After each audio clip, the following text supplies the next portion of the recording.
లంచము పుచ్చుకొనుట, లేకపోతే వడ్డీ గీయుట. లంచం అంటే ఏమిటి? లంచం అంటే ఏమిటంటే కష్టపడి సంపాదించకుండా ఊరకనే తీసుకునే డబ్బుని లంచం అంటారు.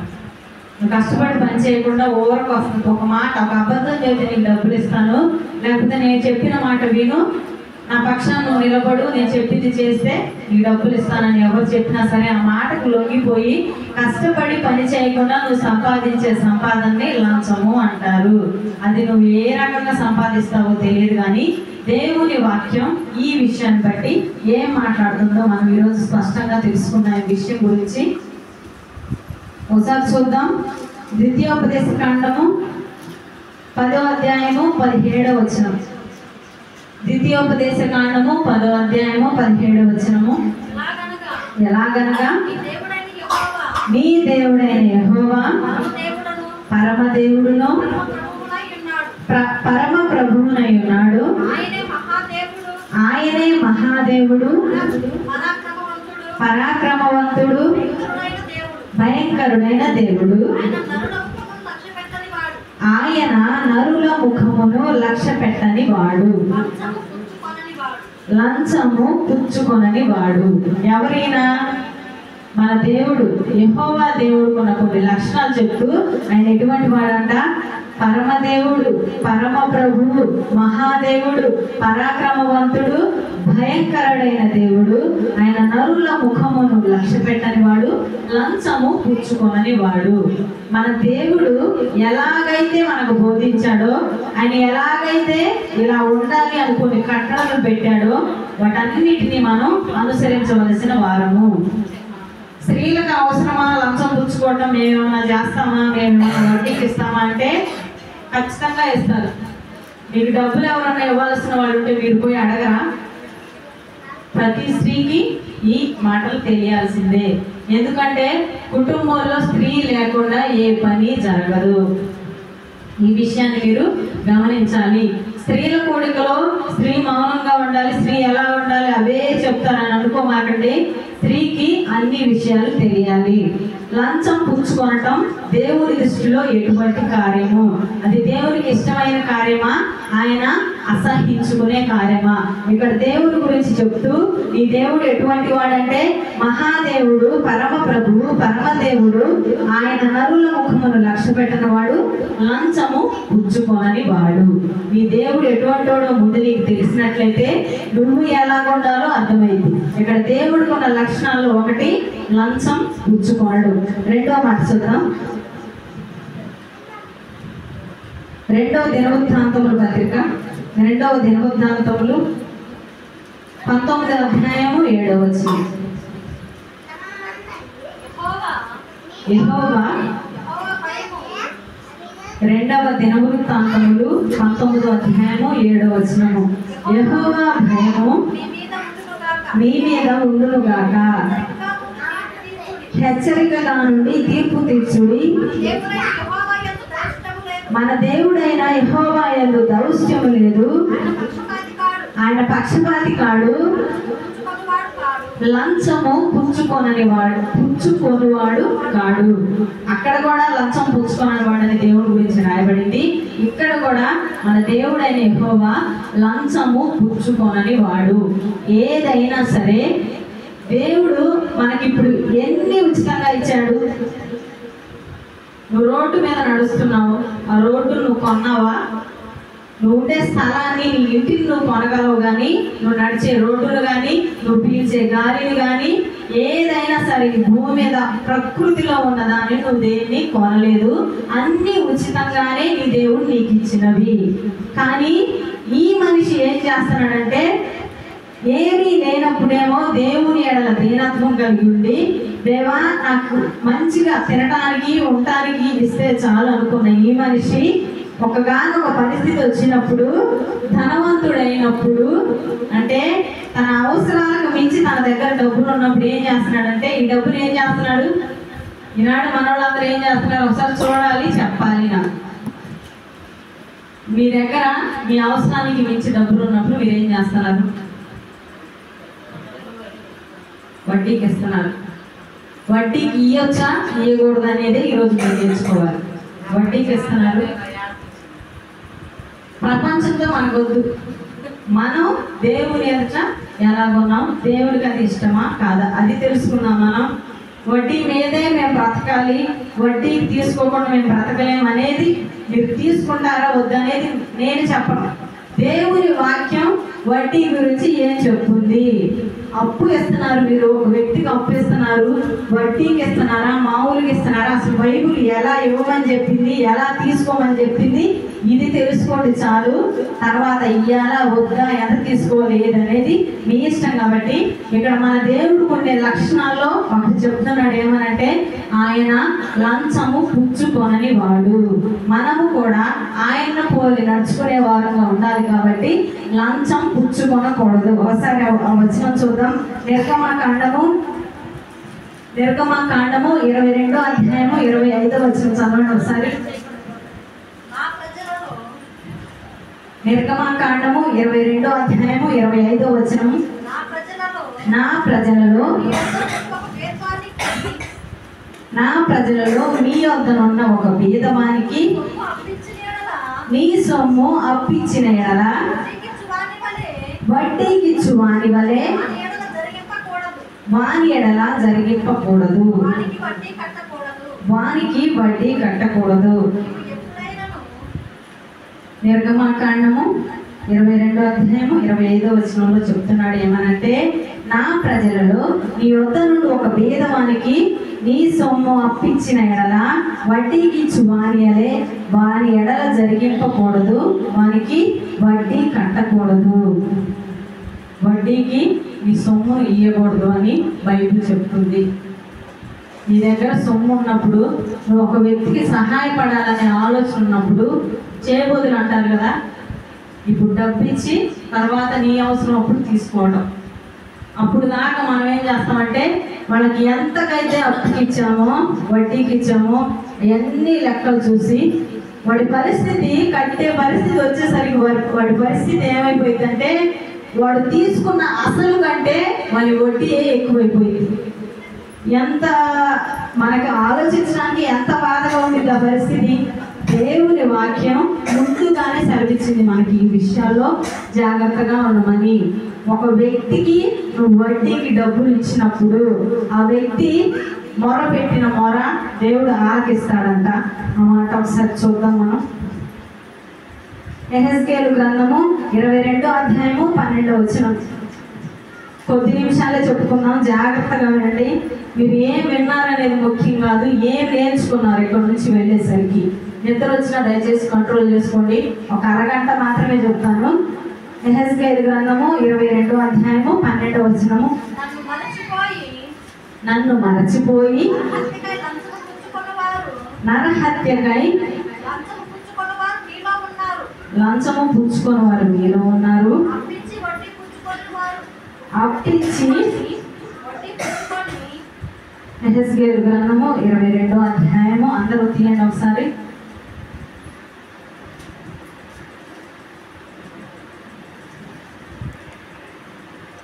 చదవండి.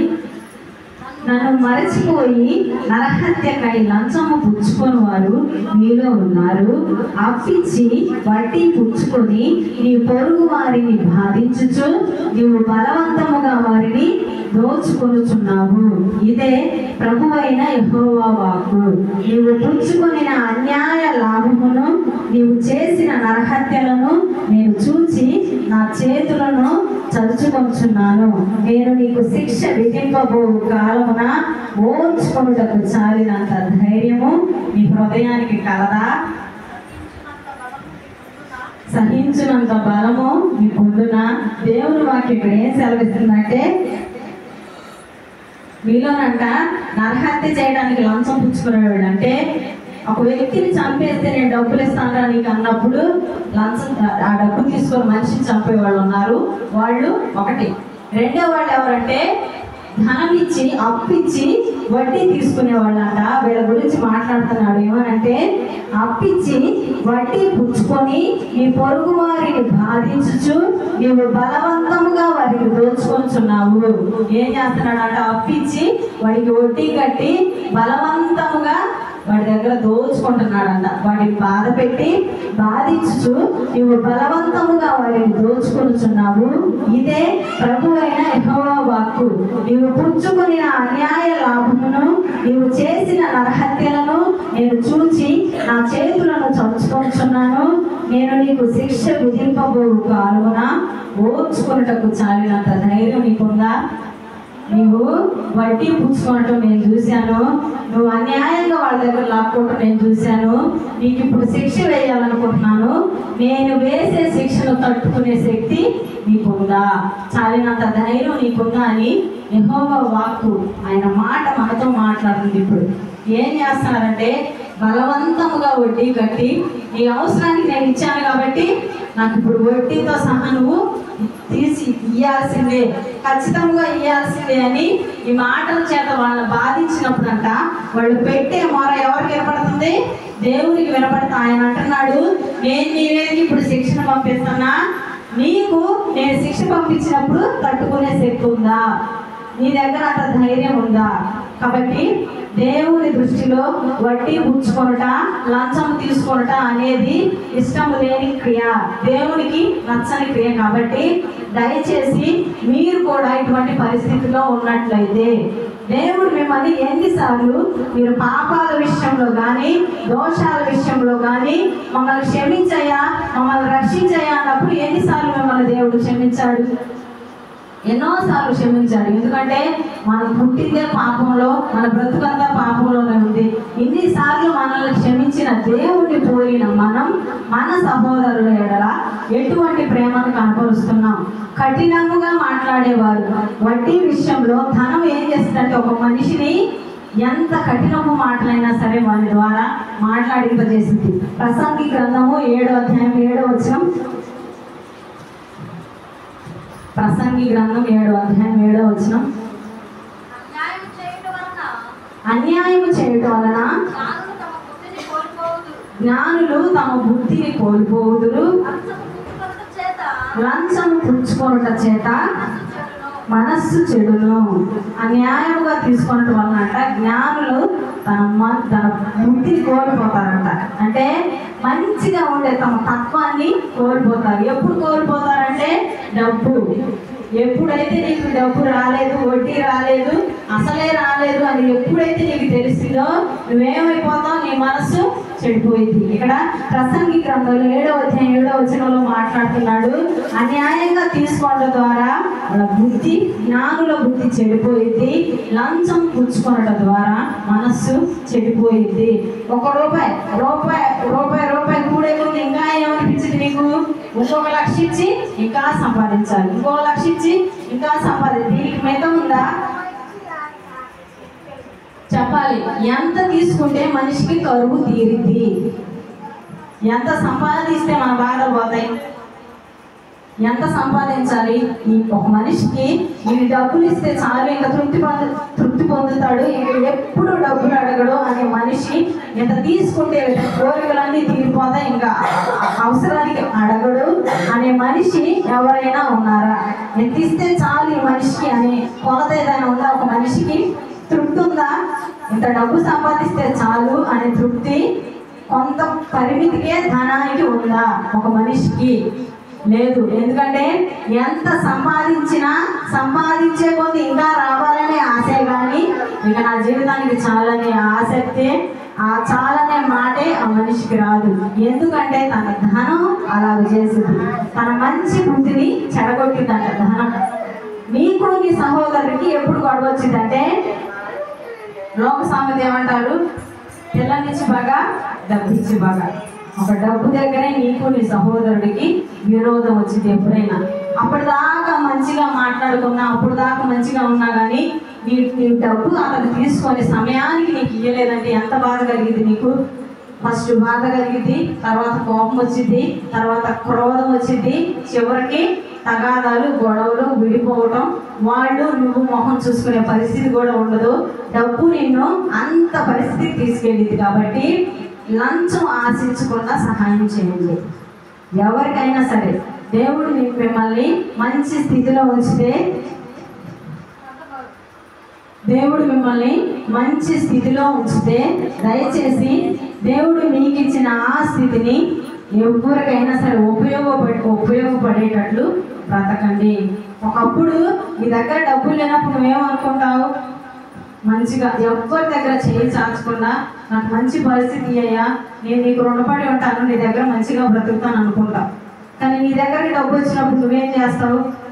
డబ్బులు ఇచ్చి నీ ఎదుటివానికి డబ్బులు ఇచ్చి సహాయం చేసినట్లుగానే చేసి వడ్డీతో సహా నాకు ఇవ్వాల్సిందే, వడ్డీ తీసుకోమని.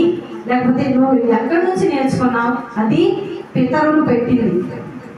నేను ఒక మాట విన్నాను, మా తండ్రి దగ్గర విన్నాను, ఏమనంటే న్యాయమైన వడ్డీ 2 రూపాయలు మాత్రమే అంట.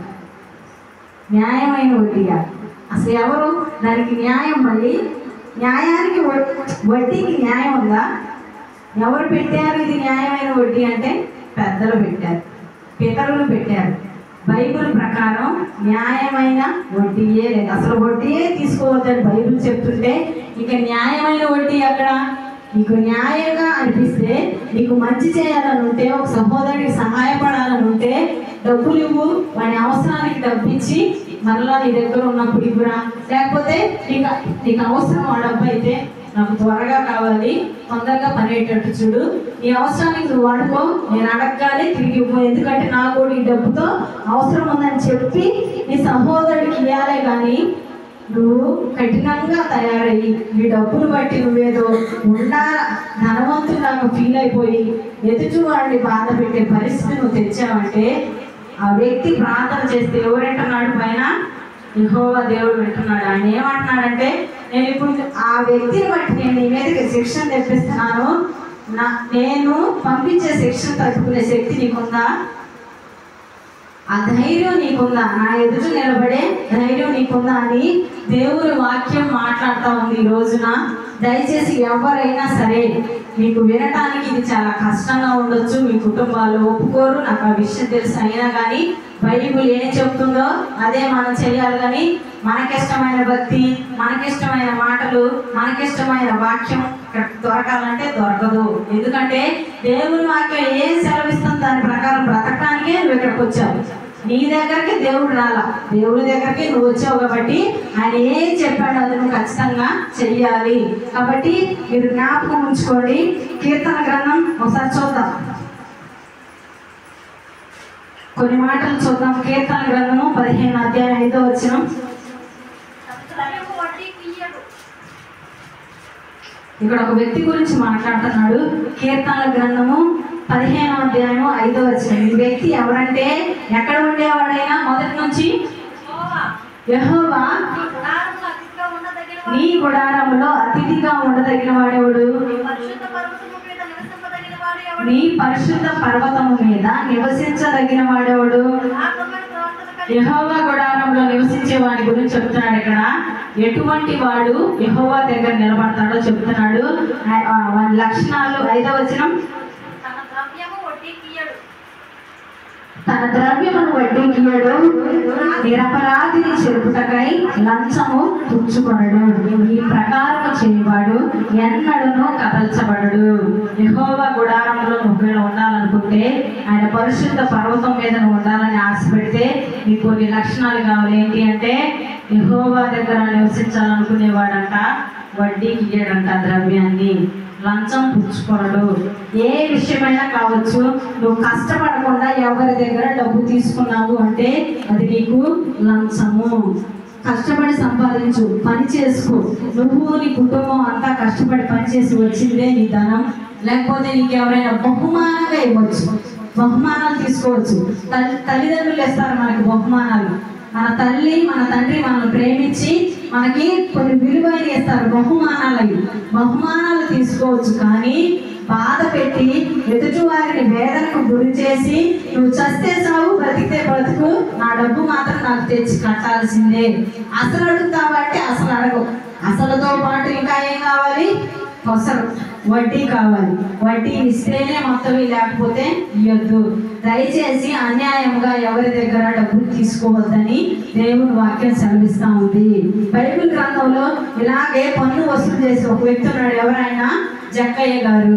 ఆయనతో దేవుడు మాట్లాడినప్పుడు ఆయన ఏమంటున్నాడంటే, నేను ఎవరి దగ్గర అయితే రూపాయి ఎక్స్ట్రా ₹1 తీసుకున్నానో మనకి 3 తిరిగి నేను ఇచ్చేస్తాను. ఎందుకు అతను అలా మారాడు? ఎవరి మాటలను బట్టి మారాడు? దేవునికి ఇష్టం లేకపోతే తను చేసే వ్యాపారాన్ని ఎందుకు వదిలేయాలనుకుంటాడు జక్కయ్య గారు అంటే, అది దేవుని దృష్టిలో న్యాయమైనది కాదు. కాబట్టి జక్కయ్య గారు తన మనసు మార్చుకొని ₹1 అన్యాయంగా తీసుకుంటే ఆయనకి తిరిగి ₹3 వంతులు నేను ఇచ్చేస్తానయ్యా అని చెప్పేంతగా జక్కయ్య మారాడు. మనము కూడా ఇప్పటిదాకా తెలిసి తెలియని పరిస్థితుల్లో ఎవరి ఎడలైనా వడ్డీకి ఇవ్వడం, అప్పిచ్చి అన్యాయంగా వారి దగ్గర తీసుకోవటం, లంచం పుచ్చుకోవటం చేసినట్లయితే జక్కయ్య గారు మారినట్లుగా మనము కూడా మారాలి. మీరు చెప్పండి, మీ కుటుంబాల్లో వారికి వడ్డీ తీసుకోకుండా నేను ఎవరికి సహాయం చేయనని మీ కుటుంబాల్లో వారు అన్నప్పుడు అన్యాయముగా తీసుకున్న సొమ్ము ఏదైనా సరే నిలబడదు. మీ కుటుంబంలో జాగ్రత్తగా గుర్తుపెట్టుకోండి. అది ఏ విషయంలో పోయితో చెప్పలేం మనం. ఏ విషయంలోనైనా నువ్వు, నీ బిడ్డలో, నీ కుటుంబం తినకుండా ఏ దారి వచ్చింది ఆ దారినే వెళ్ళిపోయింది. కాబట్టి నువ్వు చేసిన కష్టమే నిలబడింది. ఎప్పుడైనా సరే నువ్వు అన్యాయంగా తీసుకున్న, మాటలు మార్చి తీసుకున్న, దుర్వ్యాపారంగా తీసుకున్న, దొంగతనం చేసి తీసుకున్న, ఇవన్నీ కూడా దేవునికి ఇష్టం లేని క్రియలు. కాబట్టి లంచగొండులు ఆయన రాజ్యానికి వారసులు కానేరరు బైబిల్లో సెలవిస్తుంది. కాబట్టి దయచేసి ఈ పరిస్థితుల్లో ఎవరైనా ఉన్నట్లయితే దేవుడు మీకు ఇచ్చిన కృపను బట్టి మార్చుకొని హృదయాల్ని, ఇంకో వాక్యం చూపిస్తాను, ఒకసారి వినండి. ఏమిటంటే, ఇప్పుడు దాకా వడ్డీ తీసుకోకూడదు, లంచం పుచ్చుకోకూడదు అని చెప్పాను. అయితే మనం ఎవరి దగ్గరైనా తీసుకుంటే, నీ దగ్గర డబ్బులుంటే నువ్వు డబ్బులు ఇస్తావు, కానీ నువ్వు తీసుకుంటే వాళ్ళ కట్టాలా వద్దా అంటే ఖచ్చితంగా వారి రుణం వారికి చెల్లించాలి. ఎందుకంటే ఇచ్చే వ్యక్తి నీ దగ్గర తీసుకోకూడదు అనుకోవాలి, కానీ నువ్వు నేను ఇయ్యను, నేను బైబిల్ ప్రకారమే బ్రతుకుతాను, నేను వడ్డీ ఇవ్వద్దని మా చర్చిలో చెప్పాను అనకూడదు. ఎందుకంటే నీకు డబ్బు ఇచ్చే వ్యక్తి నీకు ఇచ్చేటప్పుడు ఏమైతే చెప్పాడో దాని ప్రకారం నువ్వు మరలా తనకి తిరిగి చెల్లించాలి. ఎందుకంటే క్రైస్తవుడు మాట తప్పిన వాడై ఉండాలి. మనకి మాట ఇచ్చి తప్పే దేవుణ్ణి మనం ఆరాధించట్లేదు. కాబట్టి వడ్డీ తీసుకోవట్లేదు, నువ్వు వడ్డీ తీసుకోవద్దు. కానీ నువ్వు ఎవరి దగ్గరైనా డబ్బులు తెచ్చుకుంటే వారు నీకు ఎలా కట్టమంటే అలా కట్టాలి. నీవు వారి దగ్గర మాట పుచ్చుకునే కదా డబ్బులు తెచ్చుకున్నావు. వారు నీకు డబ్బు ఇచ్చేటప్పుడు ఏమైతే చెప్పినంత వడ్డీకి నేను ఇస్తున్నాను నీకు అని నీకు చెప్పినప్పుడు వారికి వారు ఎంత వడ్డీ అయితే నిన్ను అడిగారో ఖచ్చితంగా వారికి చెల్లించాలి. ఎందుకంటే ఇచ్చే వారి మనసు మారాలని కోరుకోవాలి, కానీ మనం వాళ్ళకి ఎగ్గొట్టే పరిస్థితి చేయకూడదు. ముందుగానే అడిగి కనుక్కొని తెచ్చుకోవాలి. ఎవరి దగ్గరైనా డబ్బులు వాళ్ళు వడ్డీకి ఇస్తే నీకు ఇష్టపడి తెచ్చుకున్నప్పుడు మరలా ఖచ్చితంగా వడ్డీ చెల్లించాలి. దేవుడు మాకు సెలవిస్తుంది. రోమాపత్రిక 13:7 ఒకసారి చదవండి. రోమాపత్రిక 13:7. ఇందుకే కదా మీరు పన్ను కూడా చెల్లించుతున్నారు. కాబట్టి ఎవరికి పన్ను వానికి పన్నును, ఎవరికి సుంకమో వానికి సుంకము చెల్లించుడి. ఎవని ఎడల భయం ఉండవలెనో వాని ఎడల భయముండుడి. ఎవరిని సన్మానించవలనో వారిని సన్మానించుడి.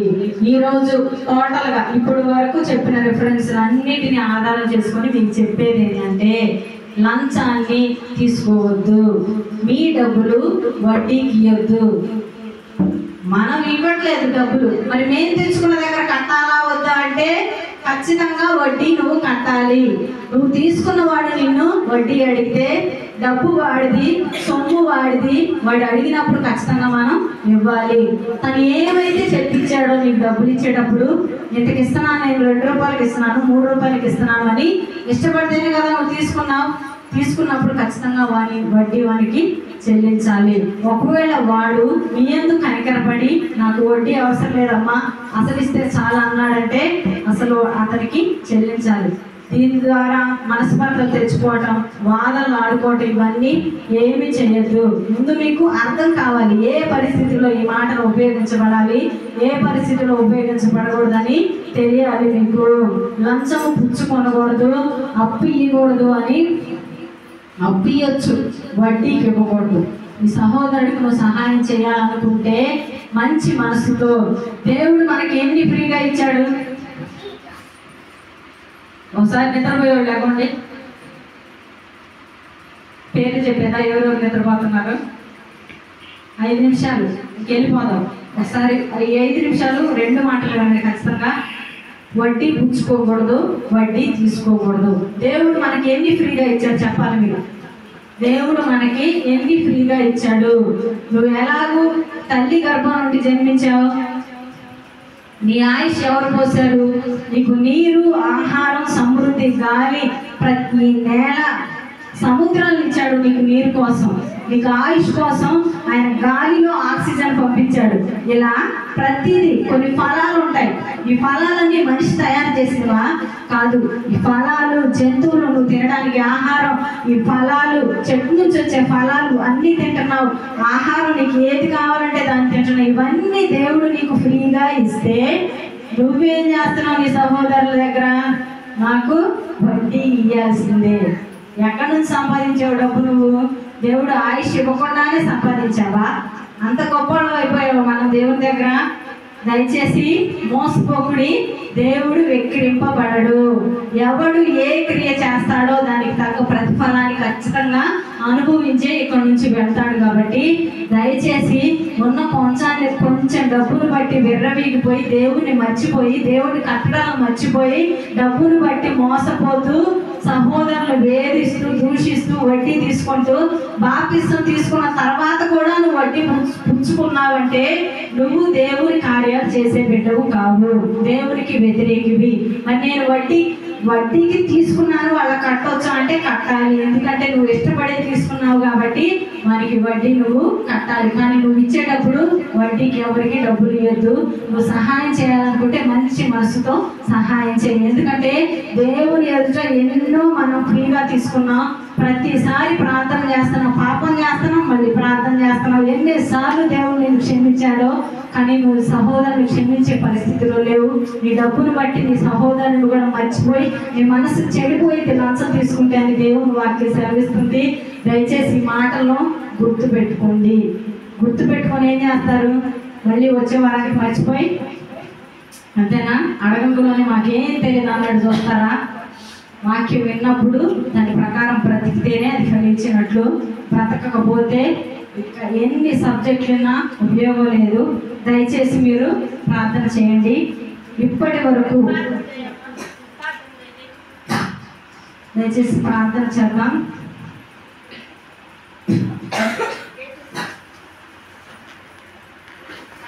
మోకరించి ప్రార్థన చేద్దాం. ఎన్ని విషయాల్లో